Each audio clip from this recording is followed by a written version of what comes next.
അപകീർത്തി കേസിലാണ് ഇപ്പോൾ വീണ്ടും പ്രതികരണം. എന്നോട് വന്ന് കസ്റ്റഡി എടുക്കാന്ന് പറഞ്ഞു. ഉടുപ്പിടാൻ പോലും സംഭവിച്ചില്ല. ഞാൻ ഈ പോകുന്ന അത്രേ ഉള്ളൂ. പറഞ്ഞിട്ടില്ല, എന്താണ് ഒന്നും തന്നിട്ടില്ല. ഇല്ലില്ല, അതൊന്നുമില്ല. 10 ദിവസത്തിന് നോട്ടീസാണ് ഹൈക്കോടതി ഉത്തരവുള്ള, അതൊന്നും തന്നില്ല. രാത്രി ഞാൻ നാട്ടിൽ നിന്ന് അമ്മയപ്പനും കൂട്ടിക്കൊണ്ട് വന്നതാണ്. 90 എനിക്കറിയത്തില്ല, അത് വക്കീലിനോട് ചോദിക്കണം. അതൊന്നും സംഭവിച്ചില്ല. പോരണം വണ്ടിയെ കയറണമെന്ന് പറഞ്ഞു. മൊബൈൽ വിളിച്ച് ആരും പറയാൻ പോലും സംഭവിച്ചില്ല. പരാതി എന്താണെന്ന് അറിയത്തില്ല. പിന്നെ എങ്ങനെ ശരിയുണ്ടോ എന്ന് പറയും. എന്നോട് പറഞ്ഞില്ല. ഒപ്പിടിപ്പിച്ചു, അറസ്റ്റ് ചെയ്തെന്ന് പറഞ്ഞു. വകുപ്പ് പറഞ്ഞു.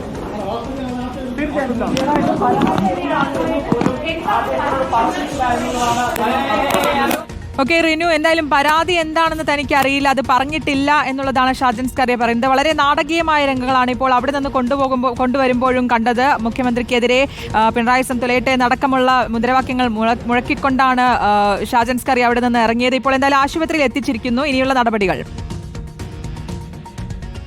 പറയുന്നത് എന്തായാലും അപ്പന്റെയും അമ്മയുടെയും മുന്നിൽ വെച്ച് തന്നെ അറസ്റ്റ് ചെയ്ത് വരികയായിരുന്നു എന്നുള്ളത് മാത്രമാണ് അദ്ദേഹം ഇപ്പോൾ പ്രതികരണമായി നൽകിയിരിക്കുന്നത്.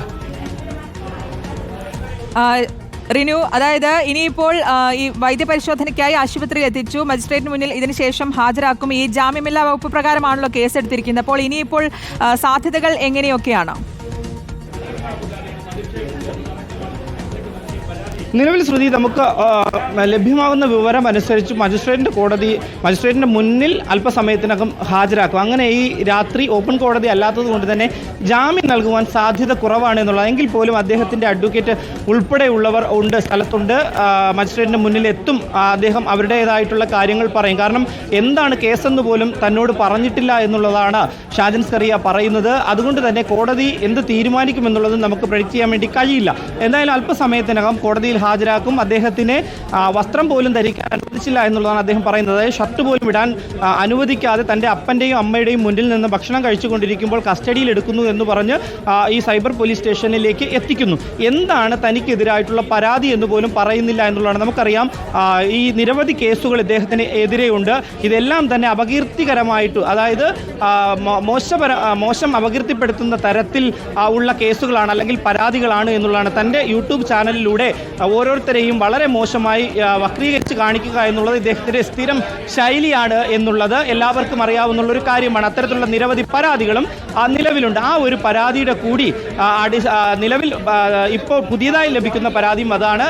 അതായത് ഹണി ട്രാപ്പിലൂടെ താൻ ഈ ലൈംഗിക വാഗ്ദാനം ചെയ്ത് യുവാക്കളെ മോശമായി ഇടപെടുന്നു, മോശപരമായിട്ടുള്ള ഇടപെടൽ നടത്തുന്നു എന്നുള്ളതാണ് ഇത്തരത്തിൽ ലഭ്യമായിരിക്കുന്ന ഒരു പരാതി. ആ പരാതിയുടെ അടിസ്ഥാനത്തിൽ ഈ പെൺകുട്ടി, മാഹി സ്വദേശിയായിട്ടുള്ള പെൺകുട്ടി മുഖ്യമന്ത്രിക്ക് പരാതി നൽകുന്നു. ആ മുഖ്യമന്ത്രിക്ക് പരാതി നൽകുമ്പോൾ ആ മുഖ്യമന്ത്രി പരാതി സൈബർ പോലീസിന് കൈമാറുന്നു. സൈബർ പോലീസ് അത് അന്വേഷണം നടത്തുന്നു. ഡിസംബർ 23-നാണ് ഇത്തരത്തിൽ ഈ മാഹി സ്വദേശിയായിട്ടുള്ള പെൺകുട്ടിക്ക് നേരെ ഒരു യൂട്യൂബ് ചാനലിലൂടെ എന്തായാലും ഇത്തരത്തിലുള്ള വീഡിയോ ഇദ്ദേഹം പുറത്തുവിടുന്നത്. തുടർന്ന് പോലീസിൽ പരാതി ലഭിക്കുകയും ചെയ്യുന്നത്, അല്ലെങ്കിൽ മുഖ്യമന്ത്രിക്ക് പരാതി നൽകുകയും ചെയ്യുന്നത്. എന്തായാലും ഇപ്പോൾ അദ്ദേഹം ഇവിടെ എത്തി, ജനറൽ ആശുപത്രിയിൽ എത്തി.